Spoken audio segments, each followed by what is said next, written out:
żelazna rezerwa jest podstawą podstaw. To jeżeli pracodawca powie ci coś, czego nie chcesz dorobić, to ty masz swobodę, żeby podjąć decyzję zwolnienia się. Ja myślę, że każdy z nas powinien być ministrem finansów swojego gospodarstwa domowego. Najgorszą rzeczą, jaką możemy budować sami w sobie z punktu widzenia emocji, jest poczucie winy. Najczęściej wygląda to tak, że 50% tej żelaznej rezerwy, 40-50% jest w polskiej złotówce.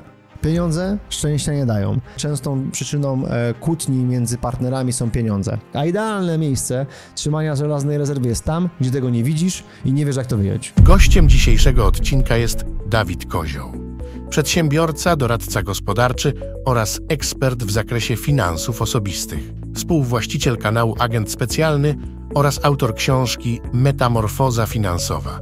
Cześć, Grzegorz Kusz z tej strony, witaj na kanale. Dziś moim gościem Dawid Kozioł. Cześć, dzień dobry, witajcie.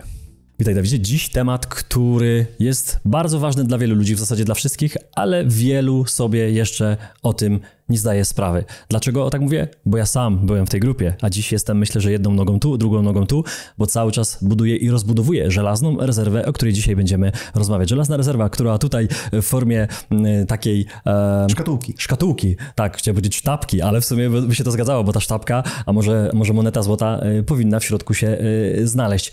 No to może od podstaw, bo te podstawy zawsze dla wszystkich się przydadzą, żeby sobie znowu przypomnieć i uzmysłowić, dlaczego ta żelazna rezerwa, może nawet nie w takiej formie, ale w innej, powinna być w każdym domu i dlaczego ja jej nie miałem przez wiele lat. Może, bo ty przecież przerozmawiałeś na 1000 spotkań z ludźmi. Jak myślisz, dlaczego to jest tak ważne i dlaczego ja jej tak długo nie miałem?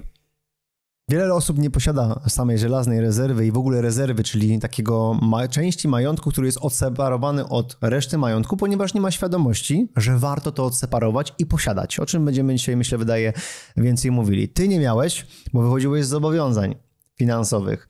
Mając zobowiązania finansowe, często jako priorytet dajemy sobie takie zadanie, żeby te zobowiązania jak najszybciej spłacić. Jeżeli już nie jesteśmy w sytuacji, że coraz więcej się zadłużamy. A jeżeli jesteśmy w sytuacji zobowiązań, to chcemy je jak najszybciej spłacić, bo chcemy tą ulgę uzyskać. Ale krok wcześniej trzeba się zastanowić, czy właśnie taka żelazna rezerwa, wcześniej posiadana, nie uchroniłaby nas przed nadmiernymi zobowiązaniami, które u ciebie zresztą miały miejsce, tak. To odpowiadając na twoją rzecz. Ale podstawowo każdy dobry gospodarz finansowy własnego gospodarstwa domowego warto, by podstawowo rozdzielił swój majątek, który posiada, na 3 strefy. Rezerwa, majątek bytowy i majątek inwestycyjny. Dla przypomnienia wrzucimy tutaj grafikę. Rezerwa to jest wszystko to, co ma nas przygotować na sytuacje niechciane i to już jest w klasyfikacji żelazna rezerwa i wszystko to, co jest oszczędnością na przyszłe wydatki najczęściej lub przyszłe inwestycje, ale tego nie będziemy dzisiaj rozbudowywać. To jest rezerwa, czyli środki finansowe czy też aktywa, które mają nas przygotować na coś lub planowany wydatek w przyszłości. Majątek bytowy świadczy o naszym standardzie życia. W ostatnim czasie, kupując dom i remontując go, właśnie swoją atencję majątkową przeniosłeś na majątek bytowy. Tak. Z tym prawdopodobnie będą związane dalsze twoje pytania i właśnie to przed chwilą miałeś w ramach odbierania telefonu od swojej partnerki. Czyli realizację czegoś, co jest standardem życia, co jest upragnione, co już byś chciał jak najszybciej tam mieszkać i w pewien sposób może zasłonić ci to kluczowe, ważne decyzje finansowe w kontekście bezpieczeństwa, które warto realizować. I możemy to omawiać na antenie. Ja myślę, że możemy zaraz jako przykłady na żywo, bo to... Tylko trzeci segment? Tak. Majątek inwestycyjny, który w gospodarstwach domowych najczęściej jest zaniedbany, najrzadziej jest rozbudowywany, a mianowicie ta część majątkowa, która przygotowuje nas na przyszłość finansową. I tam mogą być różnego rodzaju aktywa majątkowe, które dzisiaj też chyba nie będziemy szczegółowo omawiali, ale tam są rzeczy, które mają nas albo przygotować na naszą przyszłość, starość, albo tak jak ja buduję, zmniejszać mój nakład muszenia pracy. Ja to tak nazwę, muszenia pracy. Czyli nie chodzi o to, czy ja pracuję, ile pracuję, czy tam wykonuję czynności zawodowe, ale żeby to pieniądze w końcu pracowały na mnie, a nie tylko ja na pieniądze. I te 3 segmenty majątkowe warto rozbudowywać w każdym gospodarstwie domowym, a żelazna rezerwa jest podstawą podstaw. Czyli czymś, co ma nam dawać furtkę bezpieczeństwa. Czymś, co świadczy o naszym takim bezpieczeństwie z punktu widzenia również psychologicznego. Bo jeżeli masz w skarpecie, jeżeli masz nawet w skarpecie od 3 do 12 swoich miesięcznych wydatków do dyspozycji, to jeżeli pracodawca powie ci coś, czego nie chcesz dorobić, to ty masz swobodę znacznie większą, żeby podjąć decyzję zwolnienia się albo powiedzieć nie. Jeżeli nie masz takiego komfortu, co wielokrotnie widziałem w swojej rodzinie, tak twoje działanie jest znacznie mniej możliwe w różnych kategoriach funkcjonowania i co więcej, czujesz stres, którego warto unikać w życiu. Mhm. Ja myślę, że każdy z nas powinien być ministrem finansów swojego gospodarstwa domowego i myślę, że szczerze mogę powiedzieć, że ja jestem dalej na drodze edukacji, że jeszcze Każdy z nas. Myślę, że jeszcze ministrem nie jestem, ale ja podsumuję siebie, nie innych, bo każdy myślę, że powinien być odpowiedzialny za swoje przede wszystkim, a później oceniać, krytykować innych. To częstsze jest to drugie niestety. Ja jestem jeszcze chyba wiceministrem, więc jeszcze mogę awansować. Tak a propos tej sytuacji, o której teraz wspomniałeś, że dostałem taki telefon, bo remont trwa, faktycznie budżet, który był zaplanowany na ten remont, czyli to były wydatki zaplanowane, można już powiedzieć, że to prawie 2 razy przebiło. Rozmawiam z 3 znajomymi, którzy też aktualnie remontują i wszyscy, jak jeden mąż, ostatnia informacja była wczoraj, powiedzieli mi, nie spodziewałem się, nawet szacując to wszystko, licząc ekspertami, wyszło zdecydowanie więcej. Więc właśnie dostałem telefon, że trzeba coś na już kupić i to nie jest mała kwota. No i zastanawiamy się tak naprawdę, z czego skorzystać. Czy z jakiejś części możemy z rezerwy, czy nie. I kiedyś to, co powiedziałeś, że ja nie mając rezerwy, miałem ogromny stres związany z tym i też zadłużyłem się, między innymi biorąc jakieś pożyczki. O tym też na kanale. Chwilówki dokładnie tak. Oprocentowane. Dzisiaj tego nie robię, nie muszę tego, nie potrzebuję. Rezerwa, która jest, ona pozwala mi, żebym ja dzisiaj nie dzwonił do Bociana, czy tam do innego, który mi udzieli pieniędzy bardzo szybko, to jest super, że bardzo szybko, ale wiemy, że ogromne oprocentowanie się z tym wiąże, więc ja się zastanawiam, bo mnie tam fizycznie nie ma, tak, więc ktoś za mnie musi podjąć decyzję, czy wyciągnąć ze spółki, czy nie, czy pożyczyć, czy właśnie jakąś decyzję zrobić, ale przynajmniej jest z czego. Ja pamiętam kiedyś taką rozmowę, że jedna z uczestniczek metamorfozy finansowej miała do siebie pretensje, że w sytuacji takiej, trochę innej, to nie był remont, tylko to była sytuacja, że coś się zepsuło, nie wiem, samochód potrzebowała 20-30 tysięcy chyba i ona wyciągnęła pieniądze z rezerwy i miała do siebie później pretensje, że dzisiaj ma 0 na tej rezerwie żelaznej, a my jej odpowiedzieliśmy, ale miałaś z czego? Właśnie nie musiałaś pójść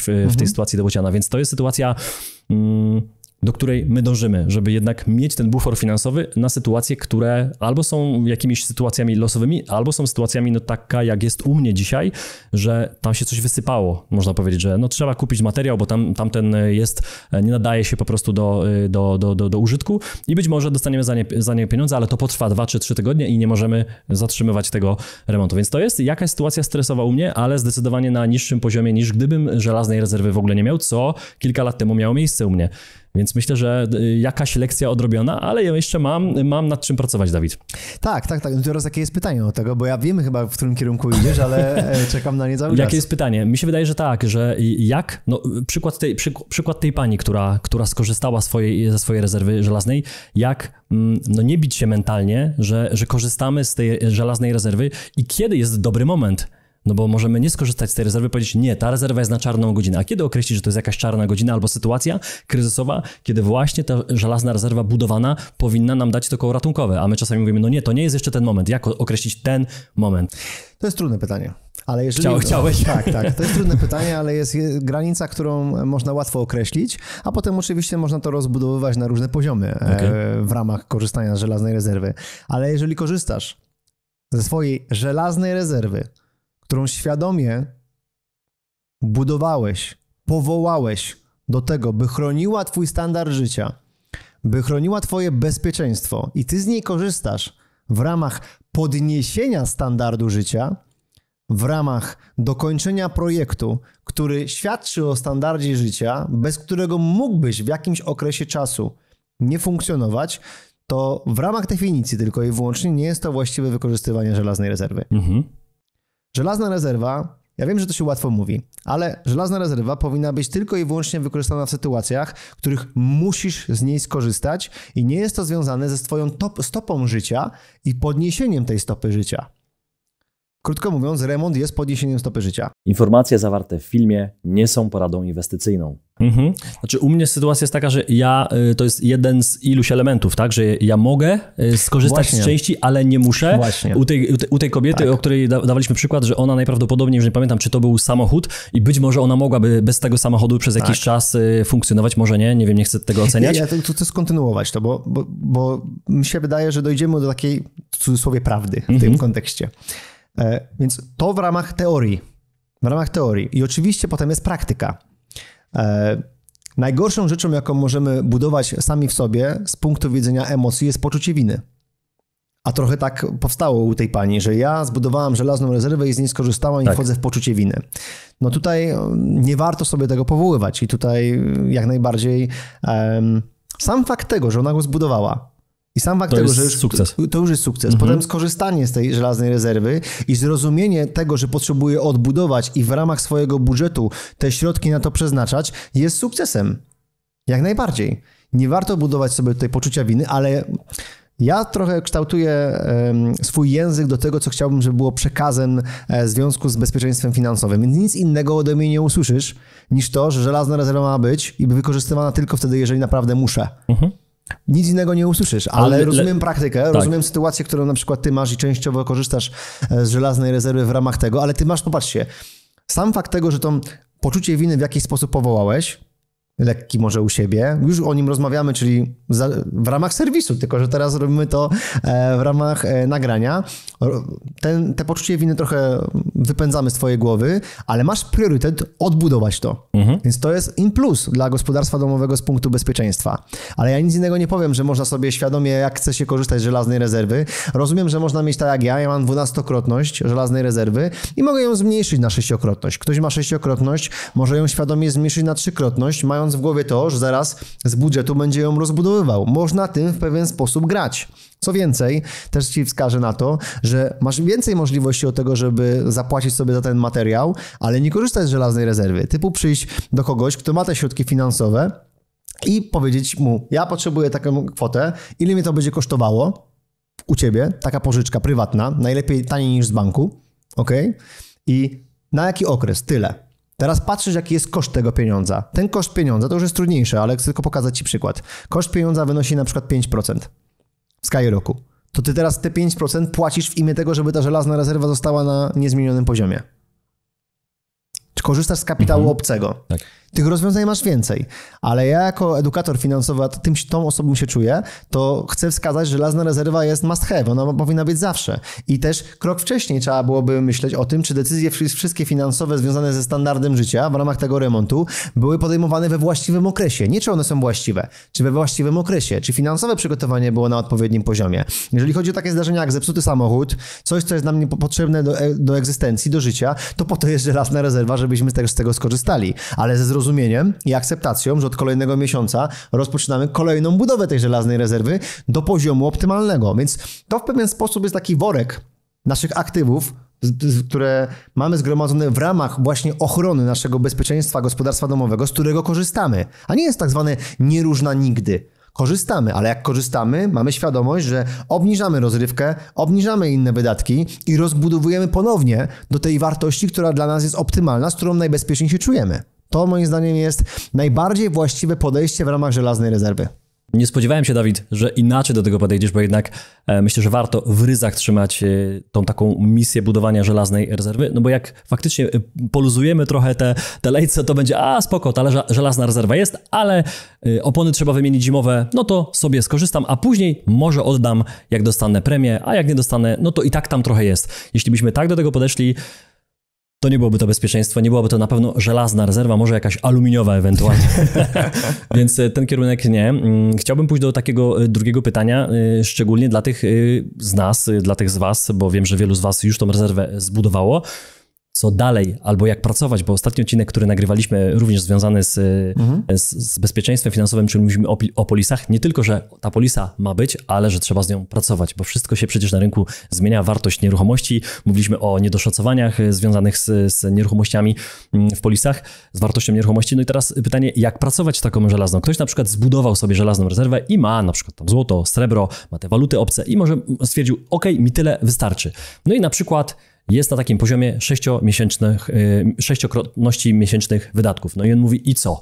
Czy ja już mam zadanie odrobione i ja już dzisiaj nic mam nie robić i mam zajmować się innymi elementami moich finansów? Czy na przykład ja mam też z tym pracować? Bo ty często też mówisz w materiałach, że warto pracować na przykład ze swoimi zobowiązaniami. To też nie jest tak, że podpisałeś kredyt hipoteczny i koniec, zapominasz na 30 lat. Jakby powinniśmy pracować aktywnie na co dzień czy miesięcznie z żelazną rezerwą? Co powinniśmy robić? Nie wiem, sprawdzać, jaka jest wartość walut obcych na przykład w stosunku do polskiej złotówki. Jak ty prywatnie sugerujesz, żeby tym się zająć? I chcę być precyzyjny. Dlatego odpowiem na to, że to zależy. I to jest to najciekawsze, jak się słyszy to z ust mówiących o finansach albo o inwestycjach, że to zależy. Ale tak jest, no nie będę tutaj nikogo oszukiwał. No bo zobacz, jeżeli ja w majątku inwestycyjnym mam wielokrotność żelaznej rezerwy ulokowaną, to ja się zajmuję tym segmentem. Żelazną rezerwę lekko się zajmuję, czasami do niej zaglądam, zrobię sobie taką wizję, czy tak ma być, czy ją trochę zmieniam i tyle. Ale jeżeli ktoś majątek inwestycyjny rozpoczął budować, ma tam, wiesz, no nieduże środki, inwestuje sobie 1000, 2 miesięcznie, ma nie wiem, kilkadziesiąt tysięcy maksimum na przykład na majątku inwestycyjnym i mniej więcej podobnie ma na żelaznej rezerwie, to oba te składniki mają ogromny sens, żeby się nimi zajmować aktywnie. I to jest zupełnie inna sytuacja. Dlatego, jeżeli mamy sytuację, w której majątek inwestycyjny jest znacznej wartości w stosunku do żelaznej rezerwy, to żelazną rezerwę umiejscawiamy, ostawiamy i skupiamy się na majątku inwestycyjnym. Bądźmy tutaj po prostu bądźmy realistami w tym, co robimy. Ale zdecydowana większość osób tak nie ma. Zdecydowana większość osób ma żelazną rezerwę albo ją jeszcze buduje i częściowo rozpoczęło majątek inwestycyjny i krok po kroku sobie buduje, więc wtedy warto zajmować się tymi dwoma segmentami cały czas, aktywnie, poza majątkiem bytowym. Tym się akurat zajmujemy nie tylko my, bo reklamy nam cały czas podsuwają, jak się mamy zajmować, ale tymi dwoma segmentami. Co ja spotykam często w żelaznych rezerwach, które widzę w planach finansowych u planerów, którzy robią dla klientów. Bo to nie jest tak, że ja sobie wizualizuję, jaka ma być żelazna rezerwa w idealnym gospodarstwie domowym, ale tam jeszcze spotykamy się z sentymentem. Spotykamy się jeszcze z tym, co człowiek chce. Najczęściej wygląda to tak, że 50% tej żelaznej rezerwy, 40-50% jest w polskiej złotówce ulokowane. Czyli są to albo środki na rachunku bankowym, albo na rachunku bankowym i w gotówce w domu, albo na rachunku bankowym, w gotówce w domu i na obligacjach skarbowych detalicznych.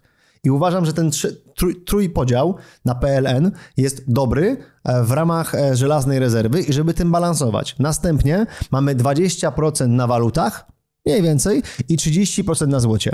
To tak mniej więcej jest rozłożone, jak widzę w planach finansowych, jako standard. Standard, do którego dążą. 50% mamy w polskiej złotówce, 20% waluty obce, 30% w metalach szlachetnych, konkretnie rzecz biorąc w złocie. W zależności od tego, jaki jest kurs złota, on też to wychodzi inaczej, czy to jest 32, czy 28, jaka jest ta żelazna rezerwa. Więc obligacje skarbowe, bardzo dobry kierunek, ponieważ daje nam to przestrzeń na to, żeby utrzymać siłę nabywczą pieniądza w czasie. Nie utrzymujemy jej, tak realnie rzecz biorąc, bo jak nam belka zje te wartości, które wypracowały obligacje, to i tak jesteśmy na lekkim minusie. Na wartości realnej, bo nominalnie żeśmy zyskali. Lokaty jest ok, czy konta oszczędnościowe, ale trzeba tym rolować, żeby uzyskiwać jakiś stosowny procent, który nam daje jakieś przełożenie na utrzymanie wartości. Gotówka w domu to jest wartość nominalna, którą trzymamy i warto mieć gotówkę w domu, zresztą gotówka to wolność, o czym wielokrotnie mówiliśmy. Złoto, tu nie trzeba kombinować. Ci z was, którzy nas słuchali, jak mówiliśmy złoto po 8000, 8300, 8500, w ostatnich latach mówiliśmy o tym, poniżej 8 też zresztą było, jak nawoływaliśmy, to dzisiaj się cieszą, bo złoto jest poniżej 10 000. Wzrost ponad 25% w ostatnim okresie daje tą przestrzeń, że utrzymaliśmy tą wartość w czasie i to jest ok. I to jest dobra decyzja majątkowa, ale musimy rozumieć te wszystkie przebiegi majątkowe w żelaznej rezerwie i zaglądać raz na kwartał, raz na pół roku. Ja, szczerze mówię, nie robię tego nawet częściej niż raz na rok. Nie robię, ponieważ ja robię w majątku inwestycyjnym swoje ruchy. Zresztą te same ruchy w ramach tych aktywów mogę robić tutaj, ale tam się skupiam na czymś innym.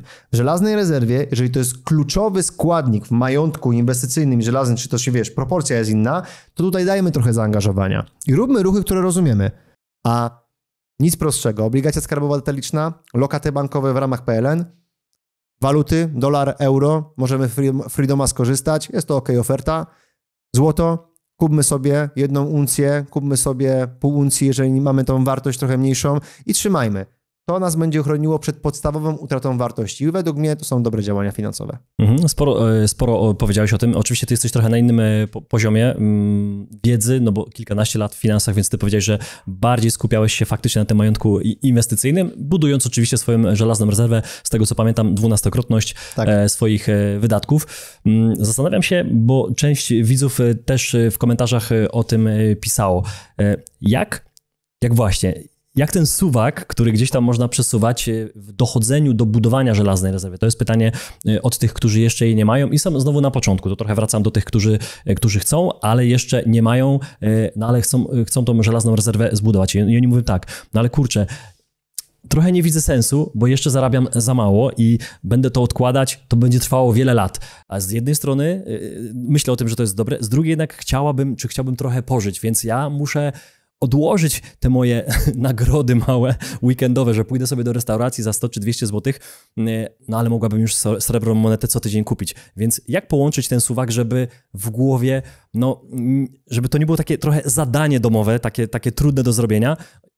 Spodziewam się odpowiedzi, ale wrzucę to, bo to jest wasze pytanie, to jest pytanie, które ostatnio dostałem, że z jednej strony jest właśnie to, że jest to dla mnie ważne i powinnam to budować, no ale dzisiaj odsuwa mi się to w czasie, bo po prostu ja za mało zarabiam. No i jakie działania taka osoba powinna podjąć?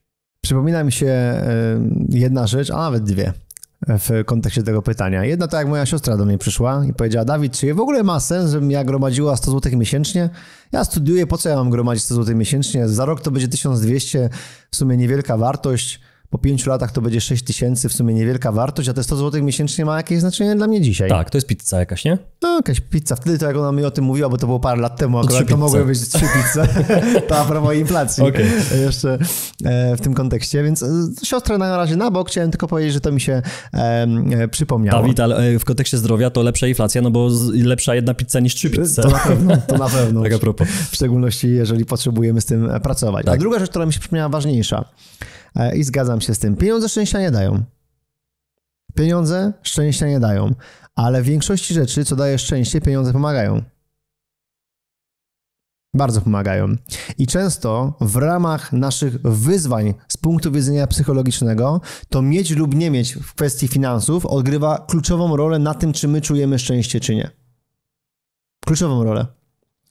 I wielokrotnie to spotkałem na swoim przykładzie i na tym, co widziałem u innych ludzi. Już wielokrotnie mówiliśmy również o tym, że częstą przyczyną kłótni między partnerami są pieniądze, a ich brak w szczególności, albo właśnie konflikty, czy powinienem kupić to, czy nie powinienem kupić to, tabu finansowego. Jak chcemy nabrać dobrych finansowych nawyków, jak chcemy stać się dobrym gospodarzem finansów, własnych finansów, jak nie przez praktykę, nawet najprostszą, najmniejszą od pierwszych momentów swojego funkcjonowania z finansami osobistymi. Dlatego moją siostrę zachęcałem. Jeżeli 100 zł dla ciebie to dużo, to 20 zł daj. Ale wyrób nawyk. Ja miałem 157 kg, czy 8 kg. To co? To wtedy mówiąc do mnie, że nie warto, żebym poszedł na spacer 15-minutowy, bo co mi to da? Tą drogą. Na to spójrzmy. Czyli my jesteśmy biomaszynami. My nie jesteśmy maszynami, tylko biomaszynami. Większość naszych decyzji jest pokierowane emocjami, nie suchą kalkulacją. To też potrzebujemy z tą biomaszyną odpowiednio pracować i nadać jej rytm. Rytm również finansowy. W tym rytmie finansowym potrzebujemy mieć nawyk odsuwania pieniędzy od innych, czyli wydawania, na rzecz własnego bezpieczeństwa majątkowego, na rzecz własnego bezpieczeństwa tu i teraz, żelaznej rezerwy i w przyszłości majątku inwestycyjnego. Jak chcemy to zrobić? Jeżeli my dzisiaj nie staniemy się dobrymi gospodarzami w tym małym kontekście, to mając większe środki, również nie będziemy nim. Okej. No to tutaj może wrzucę taki pomysł, który pojawił się u mnie w rodzinie, mianowicie na chrzest mojego Franka. Prezenty, które się pojawiły, trochę mnie zaskoczyły, ale z drugiej strony mnie ucieszyły, no bo tam się pojawiły srebrne monety. Wujku Dawidzie. Nic innego nie dam. Tam się pojawiły srebrne monety, a ostatnio się pojawiły nawet jakieś sztabki złote na kolejne rocznice, więc mnie to cieszy. Franek jeszcze o tym nie wie, ale będzie o tym wiedział, bo to jest w takiej szkatułce, w takiej żelaznej rezerwie jego, czyli on jest na swój wiek bogatszy od nas wszystkich, jak mieliśmy roczek, więc to jest fajne, ten nawyk faktycznie od małego się buduje. Ale mam tu pytanie, które w sumie mnie nawet zaskoczyło, że takie wymyśliłem, ale dobra, jest to takie pytanie. Dzisiaj obserwując wielu ludzi, którzy żyją na pokaz, czyli jeżdżą samochodami, które nawet im są niepotrzebne. Znam takich ludzi, no wielu, nie powiem, że bardzo dużo, ale wielu, którzy, nie wiem, pracują na etacie za średnie wynagrodzenie, nie wiem, zarabiają 4000 zł miesięcznie. Jeżdżą samochodem w leasingu za 2000 zł miesięcznie. Znam takich ludzi. Myślę, że wielu z was też takich ludzi zna. Myślę, że część z was jest w tej grupie. I teraz, wielu z was jeżdżąc samochodem drogim, w porównaniu proporcjonalnie do tego, ile zarabiacie, nie ma żelaznej rezerwy. I pytanie moje jest takie, czy iść w takim kierunku, to pytanie dla tych ludzi, bo ja kiedyś byłem w tej grupie, że starałem się mieć jeszcze więcej niż realnie potrafiłem udźwignąć finansowo, dlatego stąd też te długi moje historyczne kiedyś. Czy na przykład sprzedaż tego samochodu, odsprzedaż leasingu, zejście poniżej swoich możliwości finansowych, przejście do samochodu, czy nawet do tramwaju na jakiś czas, na 2 lata. Oczywiście bardzo trudne, ale budowa rezerwy finansowej, żelaznej rezerwy jakiejkolwiek, czyli na przykład odsprzedaż tej cesji leasingu samochodu, nawet za jakieś symbolicznie, nie wiem, 5-10 tysięcy złotych, 20 tysięcy, zależy od pewnie wartości pojazdu, kupienie biletu miesięcznego na pociąg, metro, cokolwiek, i zabezpieczenie siebie, no bo jeśli ktoś zarabia 4000, a płaci 2000 za ratę, plus jeszcze paliwo i tak dalej, jest ogromnym problemem finansowym, który ja widzę u kilku znajomych z przeszłości. Oczywiście. Pytanie, czy to jest ruch dobry? Majątkowo tak. To jest dobry ruch majątkowo. Czyli jeżeli my likwidujemy sobie dany wydatek, bo prowadzimy budżet domowy i stwierdzamy, że ten wydatek możemy odciąć, w ramach tego zastąpimy to innym rozwiązaniem, jak na przykład właśnie środki transportu publicznego. Mamy jakąś oszczędność, tą oszczędność będziemy gdzieś przeznaczali na coś, co mamy jako klucz, czyli na przykład kwestia żelaznej rezerwy, to jak najbardziej jest to dobre rozwiązanie, tylko ja bym go nie podjął. Jakby chcę tu być znów fair w całości. Ty byś nie podjął teraz będąc, czy będąc w takiej sytuacji wtedy? W ogóle bym tego nie podjął, ponieważ ja mam tą drugą filozofię, a mianowicie zwiększ dochód. Mhm. Są 2 filozofie. Zmniejszamy wydatki lub zwiększamy dochody w ramach oczekiwanych celów, które chcemy realizować. Ja to oczywiście mówię z dzisiejszej pozycji, w której tu jestem. Niemniej jednak moje działania, które miały miejsce w przeszłości, również wskazywały dokładnie na to. Jak miałem minus 200 koła, nie miałem realnie na odsetki, to ja nie zmniejszałem swoich wydatków, tylko zwiększałem swoje dochody. I to nie była kwestia mojej świadomej takiej decyzji, ja tak będę robił, tylko środowiska, w którym byłem, a to środowisko pchało mnie w tą decyzję. Na mocy tego po jakimś czasie wyszedłem na ten poziom, który mnie interesował. Oczywiście mogłem zrobić inaczej. Mogłem zrobić w kierunku zmniejszenia dochodów i być może do dzisiaj bym spłacał to zobowiązanie. Też mogło być tak, że ja bym nie zrealizował tych wszystkich kolejnych kluczy, które mi pozwoliło wyjść na ten poziom finansowy, który mnie interesował. Nie wiem. Moja decyzja wtedy była taka. I uważam, że jeżeli jesteś młody, w sile, w dzisiejszych czasach, Polska jest jednym z najbogatszych krajów na świecie, potencjał jest ogromny i teraz jeżeli mamy taką przestrzeń, siłę, jesteśmy, mamy wigor, który ja budowałem zresztą zdrowotnie, mamy to wszystko, to aż żal nie iść w tym kierunku. Oczywiście, że są grupy osób, które nie będą miały tej możliwości, mają zdrowotne problemy, różne inne rzeczy, są starsi, ja to rozumiem. Tylko chcę powiedzieć tak, majątkowo jest to dobra decyzja, idziemy w konkretnej strategii zmniejszenia wydatków w dobrym kierunku, ale jeszcze jest druga opcja, zwiększamy dochody, tylko często jest to obarczone dużą ilością pracy. Trzeba sobie jasno powiedzieć, że czasami trzeba było 12-14 godzin dziennie, tak jak ty zresztą wykonywałeś, wiele razy o tym mówiłeś, wykonywać czynności zawodowe, na które niektórzy są niegotowi, albo już mają taką sytuację rodzinną, mają dzieci i nie są w stanie iść w tym kierunku.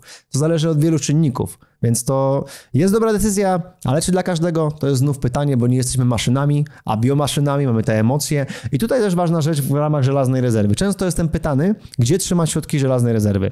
Ja pokazałem, jak to mniej więcej wygląda w planach finansowych, a idealne miejsce trzymania żelaznej rezerwy jest tam, gdzie tego nie widzisz i nie wiesz, jak to wyjąć. To jest idealne miejsce. Zauważ, jakbyśmy kupili wspólnie obligacje skarbowe detaliczne. Ja bym ci powiedział, tu się zaloguj na PKO BP, PKO SA albo bezpośrednio na obligacje skarbowe, przelej i tak dalej. Nie robiłbyś tego na bieżąco, to byś za jakiś czas zapomniał, jak to wyciągnąć. Ale jak to masz w szufladzie, albo masz to na koncie bankowym, którym na co dzień korzystasz, to licząc, że masz pieniądze, przeliczasz. A jakbyś chciał wyciągnąć z obligacji skarbowych, to uwierz mi, jakbyś nie jesteś na bieżąco, to byś mi zadał to pytanie. Jak to zrobić? Jak masz srebrne monety, czy już ma młody srebrne monety, masz sztabkę złotą, to ja wiem, że tego nie wydasz. Ale też trzeba wiedzieć, jak pozbyć się takiego czegoś, jak to sprzedać. Jest to znacznie trudniejsze. Jak założysz sobie konto na tym Freedomie na przykład, będziesz miał tam euro i dolary, będziesz miał tam jakieś środki finansowe, to też wypłata jest banalnie prosta, ale trzeba wiedzieć, żeby zalogować, wejść, przelać na swoje konto. Znacznie utrudniona rzecz.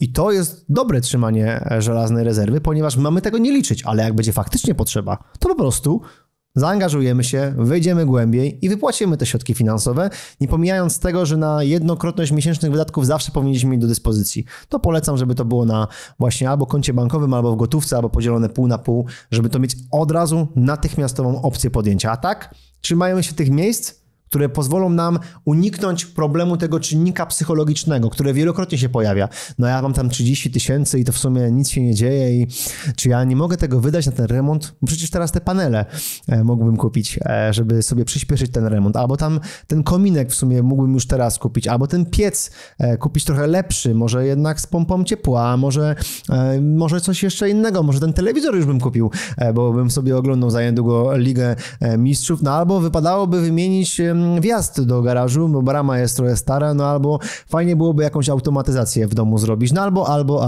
albo. To się nigdy nie kończy. Nigdy się nie kończy. Słowo wystarczy, nie dotyczy pieniędzy, szczególnie przy etapie remontu, nie tylko mieszkania, szczególnie domu.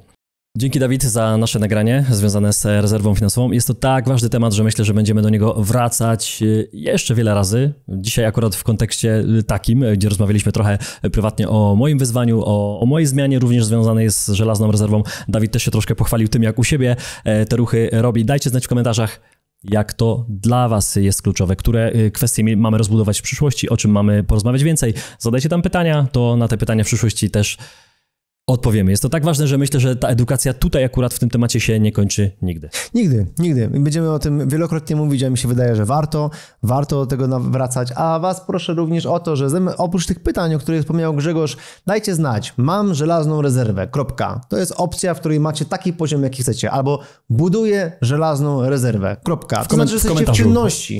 Tak? Albo nie mam żelaznej rezerwy i nie interesuje mnie to. To też będzie jakaś informacja. Dajcie nam znać, czytamy te komentarze i na wiele z nich odpowiadamy, jeżeli oczywiście jest na co odpowiedzieć. Ja zachęcam, żeby jednak budować tą żelazną rezerwę, więc jeśli ktoś z was w komentarzu napisze, że nie mam, to niech napisze przecinek, ale zacznę budować. To jest moje zakończenie dzisiejszej rozmowy. Dzięki, Dawid, za sporo wiedzy.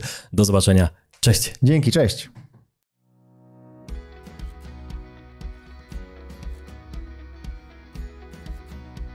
Mam nadzieję, że ten film był dla Ciebie wartościowy. Jeśli Ci się spodobał, zostaw łapkę w górę, daj komentarz i subskrybuj nasz kanał, aby nie przegapić kolejnych materiałów. Dzięki, że jesteś z nami. Do zobaczenia w kolejnym odcinku.